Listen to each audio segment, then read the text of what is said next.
પછી રામને માનવા વાળો વર્ગ એમ કે આ ગ્રંથ અમારો છે, લાવો. અને લખી શકતા હતા શૈવમ પરામ ધીમહી અથવા શિવમ પરામ ધીમહી ધ્યાયમાં લખી શકતા, પણ નથી લખ્યું ને એકમાત્ર કારણ કેમ? અરે તો કે પછી શિવને માનવા વાળો વર્ગ એમ કે આ ગ્રંથ અમારો છે, લાવો. માતાજીનું નામ લખી શકતા હતા, નથી લખ્યું કેમ? જેનામાં જાતિવાદ, વર્ણવાદ, ભાષાવાદ, સાંપ્રદાયિકવાદ અને આમાં બધામાં નિરસ્ત કરી અને જે મૂળ છે ને એમને પકડી રાખ્યું કે આ તો આ ગ્રંથ ગેહે ગેહે જને જને સુધી પહોંચવો જોઈએ. એટલા માટે લખ્યું સત્યમ પરમ ધીમહિ, સત્યમ પરમ ધીમહિ. અરે ભાગવતનો પ્રત્યેક શ્લોક એ ભગવાન શ્રી કૃષ્ણ છે અને ભાગવતથી અરે ભગવત કારાકારિક વૃત્તિ થઈ જાય. એટલા માટે ગાયત્રીના ધીમહિ શબ્દથી અને આ ભાગવતનો પ્રારંભ છે. અને ભાગવતનું લક્ષણ કયું? ગાયત્રી સમધિકૃત્ય વર્ણયતે ધર્મ વિસ્તર વૃત્તાસુર વધોપેત તદ ભાગવત મિશ્યતે. જ્યાં ગાયત્રીનું જ્યાં વર્ણન કરવામાં આવ્યું હોય અને વૃત્તાસુરના અરે વધની જ્યાં કથા બતાવવામાં આવી હોય એમને કહેવામાં આવે છે. વાલા ભક્તજનો યાદ રાખજો, આ કે ભાગવતનું લક્ષણ. મહાપુરાણ એમની પાછળ લાગે, જ્યાં ગાયત્રીનું વર્ણન કરવામાં આવ્યું હોય અને વૃત્તાસુરની વધની કથા બતાવી હોય ને એને મહાપુરાણ કહેવામાં આવે છે. ભાગવતનો અર્થ કયો? જ્યાં ભગવાનથી સંબંધિત કોઈ પણ પ્રકારની ચર્ચાઓ થાય અને જ્યાં જાણકારી આપવામાં આવે એનું નામ ભાગવત. ભગવતી રાધા ભગવાન કૃષ્ણશ્ચ ભગવતીશ્ચ ભગવાશ્ચ ઇતિ ભગવંતો તો અધિકૃત્ય કૃતોર્થ ગ્રંથ ઇતિ ભાગવત. અરે જ્યાં વેદ સંમત, જ્યાં શ્રુતિ સંમત, જ્યાં પુરાણ સંમત ચિંતન કરે એનું નામ ભાગવત. અને ભાગવત એ ભક્તિનું આધિકારણ વ્યાખ્યાન છે. અને ત્યારબાદ અને આપણે આપણો ધર્મને સગવડિયો ધર્મ બનાવતા જઈએ છીએ. ધર્મ પ્રોંજિત કૈત્રવોત્ર પરમો નિરમત્સરાણામ સતા વેદ્યમ વાસ્તવમાત્ર વસ્તુ શિવદમ તાપત્રયો મૂલ શ્રીમદ ભાગવતે મહામુનિ કૃતે કિમ વા પરે રીશ્વર સદ્યોરુદ્યવરુદ્યતેત્ર કૃતિભિ શુશ્રુષ્રુભિ સ્ત્રક્ષણ. પ્રોંજિત કૈત્રવ કપટ રહિત ધર્મ. પણ આપણે કે આ ભગવાનની આ માનતા રાખો ના કામ થાય પેલા માનતા રાખીએ, આમ કરો તો હું આવું. સગવડિયો ધર્મ. આપણને જેમ અનુકૂળ લાગે ને એમ આપણે આપણી રીતના બધું કરવા લાગીએ. સગવડિયો ધર્મ. એમનું કાંઈ જે નીતિ નિયમ એ કાંઈ નહીં, આપણને મનપસંદ થવું જોઈએ. એટલા માટે સુનુતિ સુરુચિ આગળની કથા આવશે. આપણને ગમવું જોઈએ, બસ બીજાનું જે થવું એ થાય, આપણને ગમવું જોઈએ. એટલે આપણે આપણા ધર્મને કેવો ધર્મ એટલે સગવડિયો ધર્મ કર્યો છે. પણ પૌંજિત કૈત્રવઃ કપટ રહિત ધર્મ પ્રતિપાદ્ય છે. તાપત્રયોન્મૂલનમ તથા શિવદમ. ભાગવતકાર એવું અહીંયા કહેવા માંગે છે કે ભાગવત એવું પરમ ધર્મ છે, દિગંબરને એમનું વસ્ત્ર છૂટી જાય એનું ભાન ન રહે એનું નામ ભાગવત છે. દિગંબરને પોતાનું વસ્ત્ર છૂટી જાય, સ્ત્રી અને પુરુષનું જ્ઞાન ભૂલી જાય એનું નામ ભાગવત. રોમાન ચૈન ચમત્કૃતા તનુરિયમ ભક્તો મનુ નંદિતમ. બાકે બિહારી એકવાર અંદર આવી જાય પછી જવાનું નામ ન લે એનું નામ અરે ભાગવત. વેદ્યમ વાસ્ત્રવ મત્ર વસ્તુ શિવદમ વેદિતુમ યોગમ વેદ્યમ શિવદમ કલ્યાણપ્રદમ. ભગવાનના ચરણોમાં પ્રેમ થઈ જાય એનું નામ ભાગવત. ઓળખી શકાય. સદ્યો રુદ્યવ રુદ્યતે કૃતિભિ સૃસ્તૃસ્તૃભિસ્તક્ષણાત. ભાગવતનું પાન કરવાથી ભક્તોજનો ભગવાનને પણ બાંધી લેશે.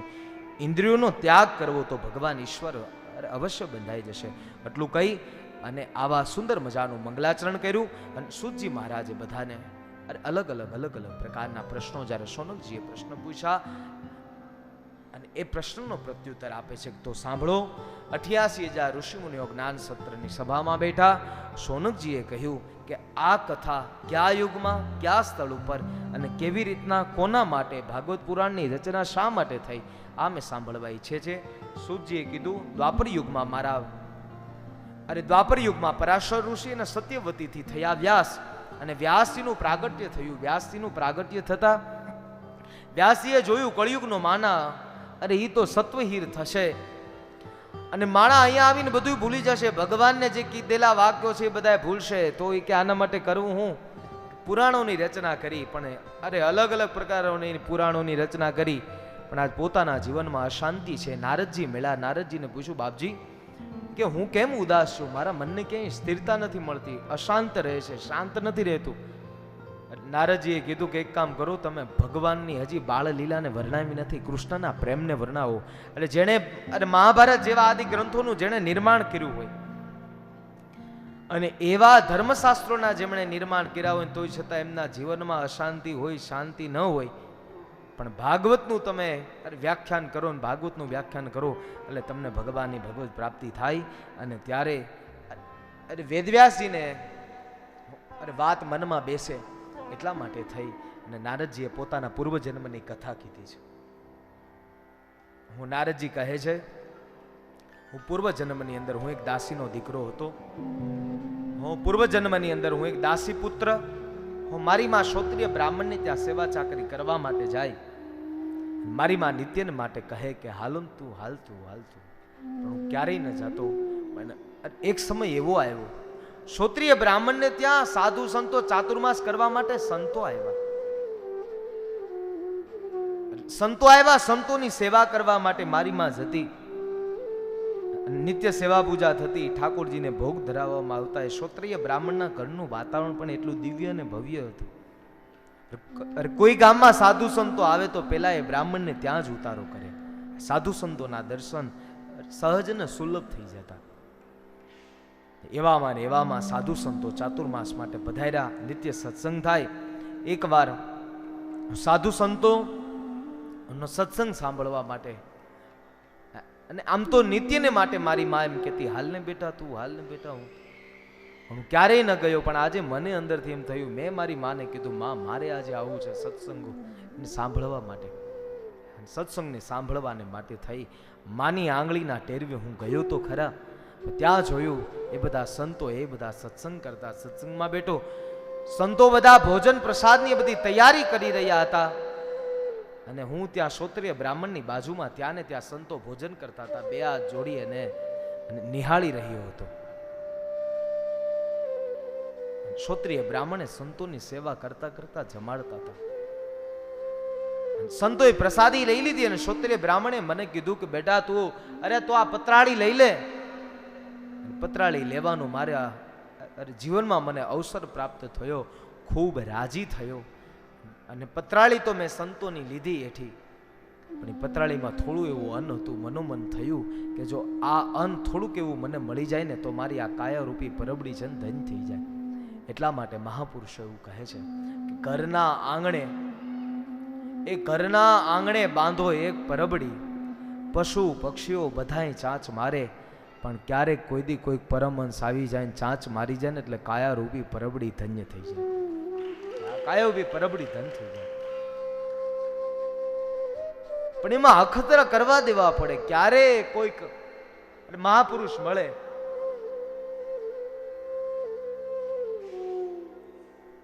ક્ષત્રિય બ્રાહ્મણને ત્યાં મને જ્યાં આમ પતરાળી લેવાનું કીધું. પતરાળી જોઈ અને અન્ન હતું, પણ મારી માના સંસ્કારો એવા હતા. મને કીધું તું બેટા જૂઠું કોઈનું ખવાય નહીં, જૂઠું કોઈને ખવડાવાય નહીં. અને હું પાછો ફરીવાર સંતોની પાસે ગયો. સંતોને કીધું, મહારાજ કે આ પતરાળીમાં થોડું એવું અંશ હું લઉં અને હું પ્રસાદ રીતે હું સ્વીકારું. અને જ્યારે મને સંતોએ પરવાનગી આપી, અનુમતિ આપી, મેં જ્યાં પ્રસાદ લીધો, મારા બધા જ પાપો બળીને ભસ્મ થયા અને હું મુક્ત થયો, નિર્મળ થયો. અને હવે તો મારા માના આંગળીના ટેરવે હું હાલતો અને હું ક્ષત્રિય બ્રાહ્મણને ત્યાં મારી માના ટેરવે હાલ્યો આવતો. પણ હવે હું ક્યારે પાછો ઘરે જાવ એનું કઈ નક્કી નહોતું. સાધુ સંતોના શરણમાં ક્યારેક ક્યારેક સેવા કરતો ત્યાં ને ત્યાં હોઈ જાવ, ત્યાં ને ત્યાં સુઈ જાવ. એવામાં સમય બહુ ઘણો વ્યતીત થયો. 4 માસ ક્યારે પૂરા થઈ ગયા કઈ ખબર ના રહી. સંતોએ કીધું હાલો હવે અમે રજા લઈએ. ત્યારે આવા સમયે મેં પણ બે હાથ જોડ્યા, મહારાજ હું તમે મને હવે લેતા જાઓ ને, હવે રંગ છાંટ્યો છે તો હવે તમે પૂરો કરતા જાઓ. હવે આવી રીતના અને તમે અમને અધવચ્ચે મૂકીને જાઓ તો આ કેટલું યોગ્ય પણ ગણાય.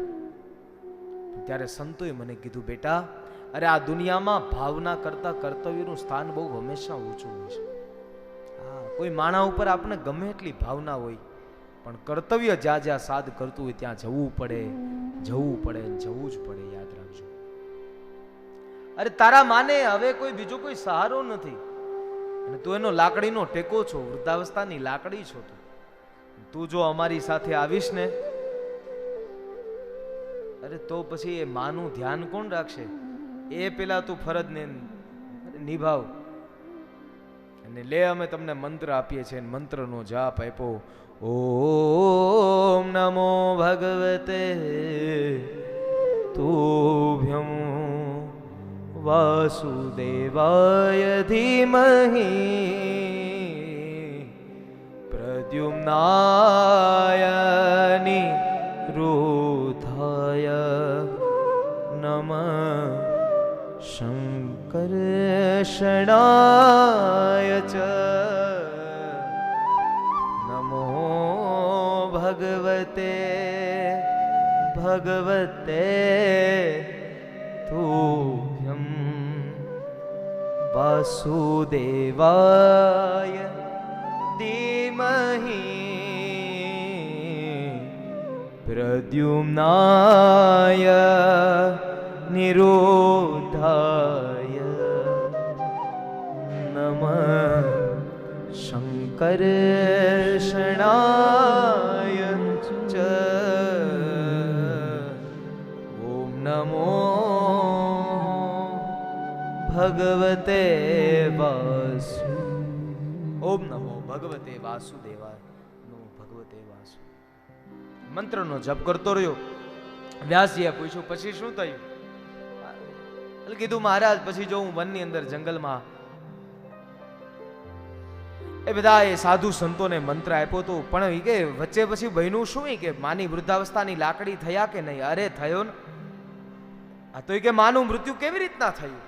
માનું મૃત્યુ બસ કે મારી માં ગૌશાળામાં ગાયોને દોવા માટે જતી હતી અને નાગની ઉપર પગ પડી ગયો, સાપ પર પગ પડી ગયો અને સાપ છે ને અને એ કરડી ગયો, મારી માનું મૃત્યુ થયું. અને ત્યારે હરખે ન થયો, શોકે ન થયો. નરસિંહ મહેતા કહે, ભલું થયો ભાંગી જંજાળ ક્યારે આમાં ભજશો. અને ક્યારેક ક્યારેક તો હવે થાય એવું કે ભલું થયું ભાંગી જંજાળ, પણ હવે જંજાળો બધી તૂટી જાય તોય માણાને કેવું પડે કે હવે ભગવાનને ભજ. પણ માત્ર આ દુનિયાનો માણા એવો છે, એ જમવા બેહન ત્યારે જ ગોઠણ ઉપર હાથ ચડાવે અને કે હજી આમાં બાકી છે, લાવો તો. ભગવાનના ભજનમાં ક્યારે આમ ગોઠણ ઉપર હાથ ચડાવી નથી બેહતો. કથામાં બેઠો હોય ને એટલે એમ બેહી જાય. પણ એને ને એને પાછો તમે ભોજનમાં બેહાડો, લ્યો કે હજી આમાં લાડવા બાકી છો, લેતો આવતો જાતો કે લાડવાય હારા બનાવ્યા, બે લેતો જાજ. હંસલો હરિભજનનો આળસો ને વળી જમવામાં હોશિયાર. સ્વામિનારાયણ સંપ્રદાય કહે હંસલો હરિભજનનો આળસો અને પાછો જમવામાં હોશિયાર.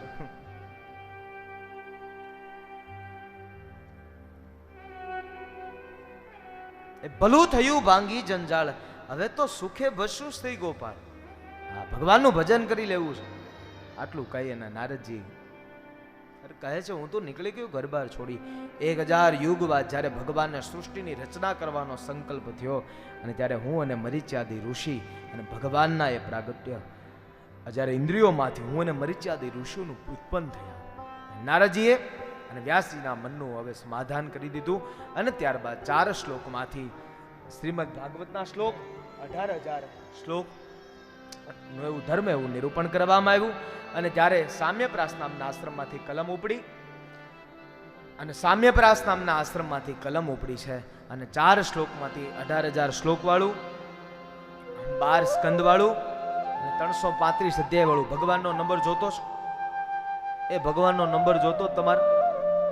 ભગવાનનો નંબર જોતો હોય તો આપું. ટ્રુ કોલર ખોલો તો તમારું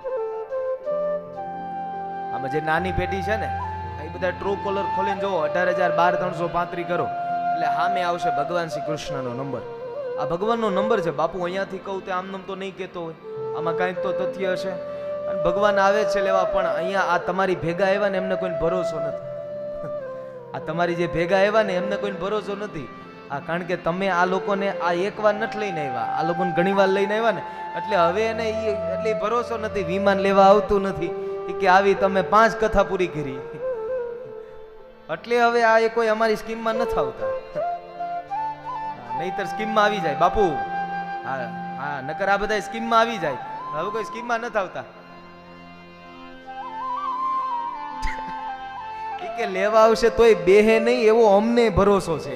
આ કોઈ બે એમ નથી દાદા. ટ્રેનમાં માંડ માંડ બેહે છે નહીં કે આમાં ક્યાં બેહે.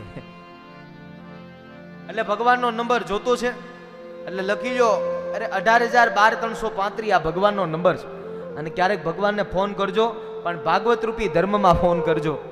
અને સામે ઓલા ડબલું આપણે રાખીએ છીએ ને એવા ડબલા નહીં, પણ સામે ભાગવત રાખજો અને એમાંથી પછી તમે ફોન કરજો. અને પછી જો ભગવાન ફોન ઉપાડે કે નહીં. અને ભગવાન છેલ્લે તો ઉપાડશે. અને ભગવાનને મિસ કોલ મારજો ને ભગવાનને કહેજો ભગવાન કે આજનો આ મારો મિસ કોલ અને આ તમે જોજો અને ભગવાનને સ્વીકારજો. અને ભગવાન છેલ્લે તો સ્વીકારશે. ક્યારેક કોઈક દી ભગવાન ન આવે પણ ભગવાન છેલ્લે તો આવશે જ તે, હે ને. એટલે આવો અને એ આ ભાગવતનો આંબો ગાઈને અને આપણે આજની કથાને પછી આપણે વિરામ આપી છે. એ આંબો અખંડ ભુવનથી ઉતર્યો, આંબો અખંડ ભુવનથી ઉતર્યો. એ આંબો અખંડ ભુવનથી ઉતર્યો. આંબો અખંડ ભુવનથી ઉતર્યો. એ વ્રજ ભૂમિમાં અંબાનો વાસ સખી રે આંબો રોપિયો. વ્રજ ભૂમિમાં અંબાનો વાસ સખી રે આંબો રોપિયો. એ આંબો અખંડ ભુવનથી ઉતર્યો. એ આંબો અખંડ ભુવનથી ઉતર્યો. શ્રી રાધે.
પ્રકાશ સખી રે આંબો રોપી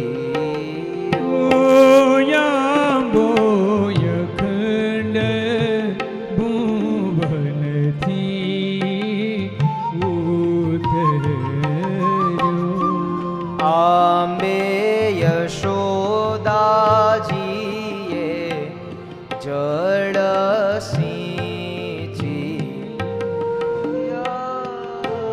બે યશોદાજીએ જળ નંદ ગોપયામના રખવાડ સખી રે આંબો રોપિયો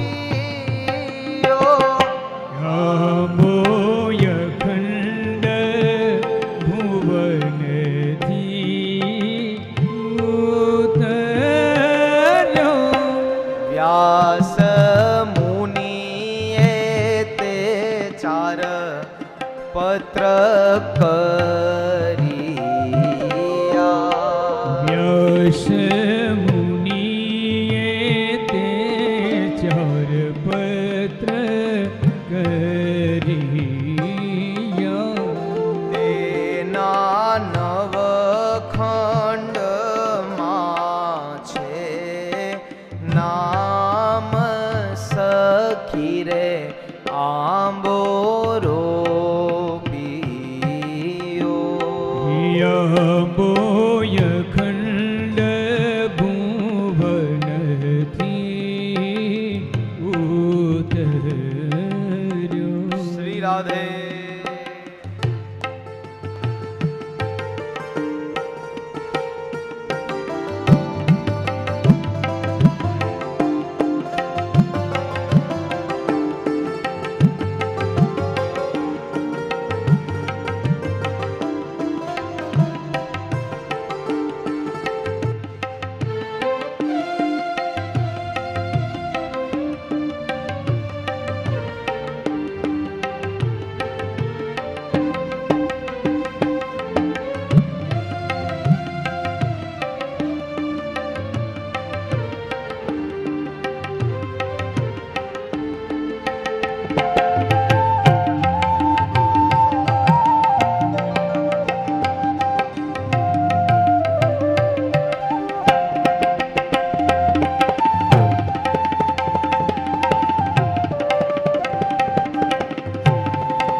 દ્વાદશ સ્કંધ આંબાના થડ થયા દ્વાદશ સ્કંધ આંબાના થડ થયા એ આંબાના થડ કેટલા તો કે કહે છે 12 દ્વાદશ સ્કંદ આંબાના થડ થયા 335 અધ્યાય આંબાની ડાળીઓ અને આમ તો જો અને એટલા માટે જ કહેવામાં આવે છે ભાગવતજીનો મંડપ એ સામાન્ય મંડપ નથી યાદ રાખજો ભાગવતનો મંડપ સામાન્ય મંડપ નથી પણ ભાગવતનો મંડપ એ કલ્પવૃક્ષ કહી શકાય અરે તમારી જેવી ભાવના તમે અહીંયા લઈને આવો છો અને એવી જ ભાવના પાછી સ્વીકાર્ય કરવામાં આવે છે ભગવાન દ્વારા અને એટલા માટે કહે છે પણ આ તો ભાગવતનું જેમને ખબર છે અને ભાગવતજીનો મહિમા પણ સ્વયં એવું કહે છે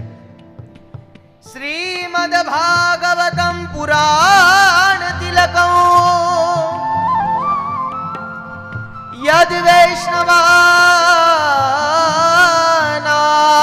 ધનમ યસ્મિન પારમહંસમેવ મમલ જ્ઞાનમ પરમ ગીયતે यत्र ज्ञान विराग भक्ति सहितम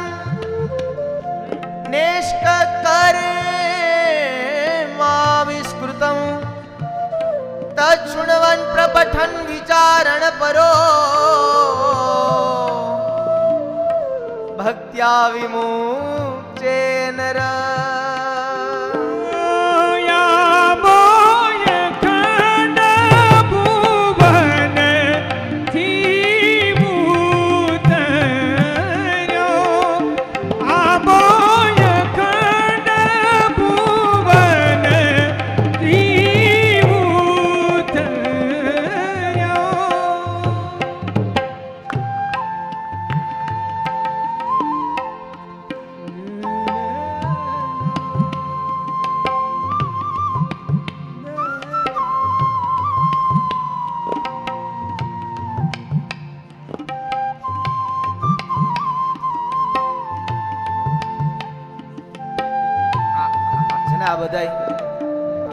બધા છે ને, આ બધા રાત્રે મોડા આવ્યા અને રાત્રે બધા અમે પછી ભજન કરતા હતા, એટલે એ પછી અત્યારે મોડું થાય, બરોબર છે.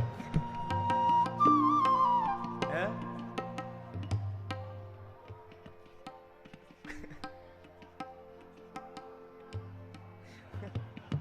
કે આવા દે તો સારું, નકર મારી કથા બંધ રહે સવાર 9 વાગે.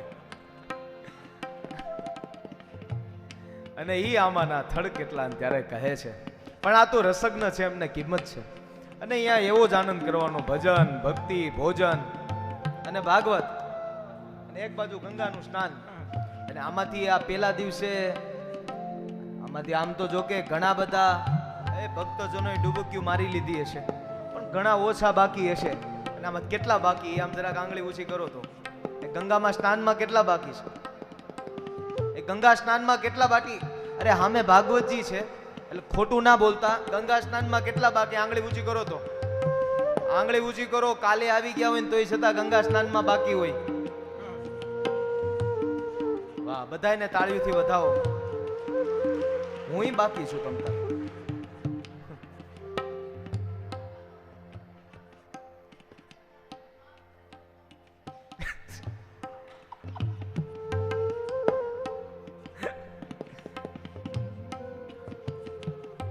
શ્રીમદ ભાગવતમ પુરાણ તિલકમ યદ વૈષ્ણવાનામ ધનમ.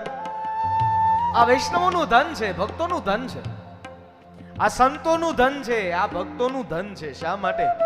આમાં ભગવાનની તો કથા છે. ભાગવત ખરેખર આનંદ આવે એનો એક વિષય કે ભગવાનની તો કથા છે, પણ ભગવાનના ભક્તોની કથા છે.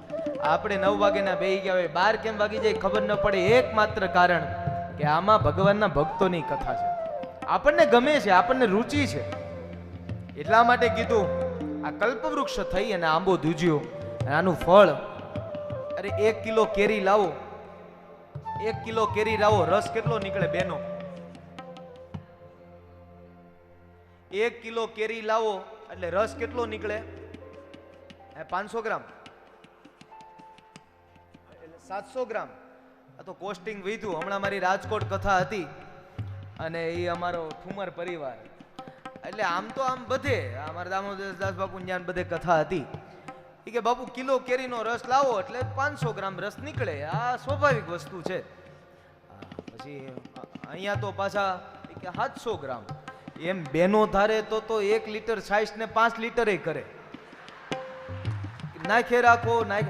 પણ એલા તું અમારું તો જોઈ, પછી છાશ પીધા જેવી નહીં રહે, જોવા જેવી જ રહે પણ પીધા જેવી નહીં રહે. થોડુંક તો કંઈક અમારું વિચાર. બેનો ધારે તો ઈ ચા ઈ એવી બનાવી દે. ઈ કદાચ બેનો પાસે એવી બધી માસ્ટરી હોય, 1 કપ જ દૂધ પીડ્યું હોય પણ એને ખબર પડે કે 6 મહેમાન આવ્યા છે, 6 એ 6 જાવી જોઈએ, એટલે ઈ 6 એ 6 વહી જાય, રકાબીમ પડી જ જાય. બધા પીરસે એવી રીતના, એના બધા નીતિ નિયમો હોય, શીખવા પડે બેનો પાસે.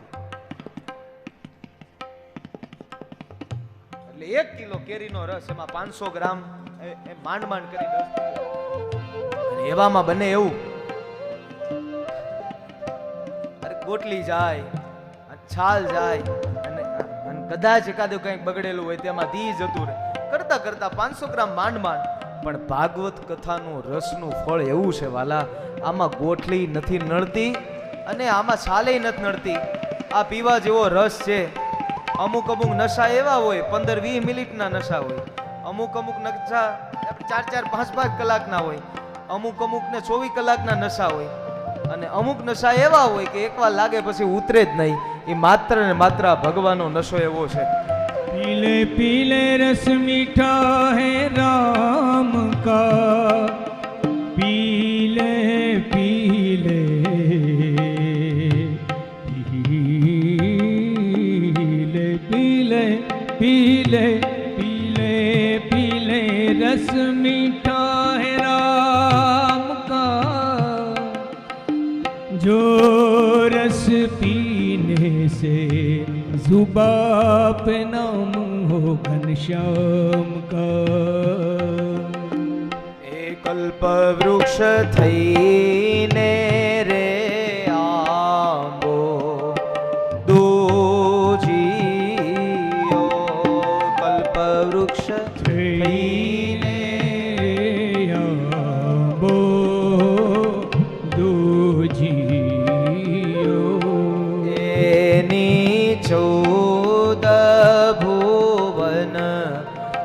છે છાય સખી રે આંબો રો બોય ખંડ ભુવનથી ઉતર્યો તે ફળ શુક દેવજી વેડીને લઈ તો ગયા તે ફળ શુકદેવજી વેડીને લઈ ગયા તે ફળ શુક દેવજી વેડી લઈ તો ગયા એ ફળ શુકદેવજી વેડીને તો લઈ ગયા પરીક્ષિત બેઠા છે ગંગાને તીર સખી રે આંબો રો યાબો અખંડ ભુવનથી ઉતર્યો આંબો અખંડ ભુવનથી ઉતર્યો યાબો અખંડ ભુવનથી ઉતર્યો આંબો ગાય શીખે ને સુણે સાંભળે તમે બધા ગાવ તો આંબો ભાઈઓને કોઈના હમ હોય તો ન ગાતા નકર તમારે ગવાય હાલો આ બેનો એટલા બધા ગાય તમે થોડોક આમ સાથ આપો આંબો ગાય શીખે ને સુણે સાંભળે આંબો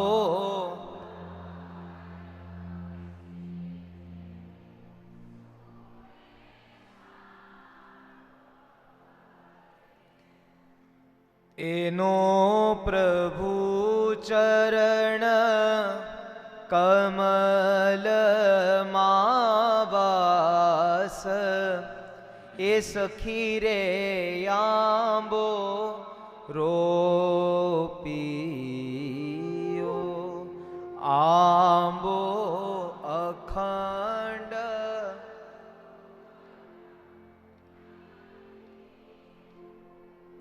ત્યાં લાડવા એ થાળીમાં મૂકવાની કોઈ તમને ના નહીં પાડે કે તમ તારે ખાજો એમ અહીંયા તમને રોકશે નહીં કે ગાતા નહીં એમ એટલે અહીંયા ગાજો ને ત્યાં ખાજો અને સામે સ્નાન કરજો